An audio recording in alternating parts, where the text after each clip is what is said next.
Merci d'être fidèle au rendez-vous pour cette nouvelle édition du Journal de la CAN sur ENN24. Sixième journée de la compétition, la Côte d'Ivoire, qui a clairement affiché ses ambitions dès le début de cette Coupe d'Afrique des Nations, a confirmé son statut de favori en étant la première équipe à se qualifier pour les quarts de finale. Les Ivoiriens qui n'ont pas fait de détails face au modeste béninois battu 4-1 au terme d'un match dominé de bout en bout par les éléphants. Les buts ivoiriens ont été inscrits par Didier Drogba qui a marqué là son premier but de la compétition, Yaya Touré, le joueur du FC Barcelone, Kader Keita et Aruna Dindane. Voici la réaction de quelques supporters ivoiriens vivant à Londres. Quelle est votre réaction? Je suis contente comme tous les Ivoiriens. Je trouve qu'on a bien joué. Et vous pensez que la Côte d'Ivoire peut gagner? Bien sûr. Je pense qu'il peut gagner. On a gagné. Bon, c'est pas la peine de revenir le mardi prochain parce qu'on est déjà au deuxième tour.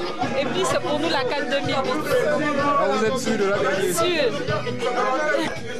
Quand une équipe pareille finit par 4-1, on aurait voulu 7-1 pour être encore plus fier. Mais comme il y a un système un peu vaudou, on a pu relâcher le mouvement à 4-1. Mais pour simplement te dire que la Côte d'Ivoire c'est la meilleure, et RSA pareil, RSA toujours meilleur, on va prendre cette coupe. Alors, réaction. Ah ouais, c'est un match très facile. Hein? On a dû gagner 10-0. On est très fâchés. En fin de compte, la Côte d'Ivoire s'est en sortie et nous sommes tous fiers. Et vous pensez que la Côte d'Ivoire peut gagner la CAN? Ben écoutez, tout est possible. On peut bien gagner. Et le score 4-1. 4-1, je pense qu'on aurait pu faire mieux. Mais 4-1, c'est bon à prendre.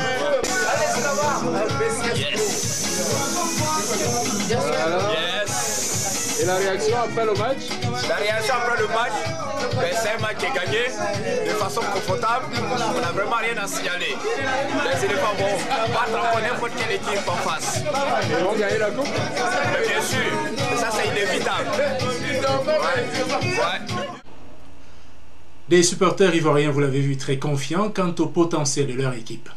La deuxième rencontre de la journée qui opposait le Nigeria au Mali s'est soldée par un score nul et vierge, 0 but partout, au terme d'un match moyen.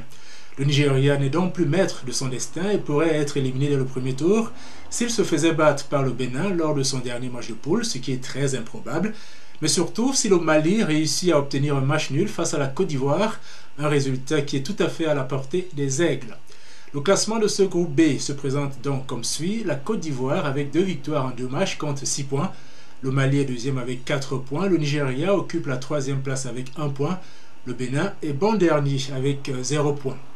Suite de la compétition ce samedi 26 janvier avec 2 matchs comptant pour la 2e journée dans le groupe C. Le Cameroun, largement battu par l'Égypte 4-2 lors de son premier match, aura à cœur de se ressaisir face à la Zambie. Mais attention aux Zambiens, auteurs d'un superbe 3-0 face au Soudan lors de leur premier match. La deuxième rencontre de cette poule C, mettant aux prises le Soudan et l'Égypte, devrait être une véritable balade de santé pour les Pharaons, qui peuvent ainsi rejoindre la Côte d'Ivoire en quart de finale. Rendez-vous demain pour les résultats, les analyses et les commentaires de tous ces matchs. Voilà, nous sommes maintenant arrivés au terme de cette 6e édition du Journal de la CAN. Je vous remercie de nous avoir suivis.